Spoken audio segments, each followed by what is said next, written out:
આ લોકો એવું કહેતા હોય છે કે કપાસની અંદર તેલ આવે એ તેલ ખવાય। આજે જે લોકો વિદેશની કંપનીઓનું કપાસિયા તેલ જે સમજીને ખાતા હોય તો આ કપાસ નાખ્યો છે અંદર અને કપાસનું તેલ એ આપણે ઘરે જ તિરુપતિ સોયાબીન કે કોઈ પણ કંપનીનું તેલ ખાતા હોય એ તેલ એકદમ વ્હાઈટ પાણી જેવું આવે છે। અને આ કપાસ જે કરે છે જુઓ આ કલર બતાવે ભાઈ,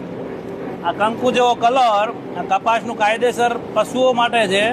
અને લોકો પશુઓનું તેલ લોકો ખાવા માટે એટલે કેન્સરમાં કોઈ ઘર બાકી રહેવાનું નથી। એટલે મહેરબાની કરી કપાસના નામે કોઈ ખાતા હોય તો છેતરાશો નહીં, કારણ કે 50 થી 51 કિલોનો કપાસનું અંદર નાખ્યું છે તાર હજી 3 કિલો કે 3.5 કિલો તેલ બહાર નથી નીકળ્યું। કપાસની અંદર 10% તેલ આવે છે એટલે 20 કિલોની અંદર 2 કિલો તેલ નીકળતું હોય તો આપણને જે 1500માં અને 1600માં જે કપાસિયાના નામે જે ડબ્બા વાપરતા હોય તો એ બધું તમામ વિદેશથી મલેશિયાથી પામ તેલ આવે છે। એટલે કપાસિયા સમજીને કોઈ ખાશો નહીં, કારણ કે ઉપરથી અધિકારીઓ બધા જૂઠ બોલી અને વેપાર કરે છે। મહેરબાની કરી શાંતિથી જીવવું હોય તો પોતાનો રાયડો પોતાનો સરસવ આ છે સરસવ, આ સરસવની અંદર 40% તેલ નીકળે છે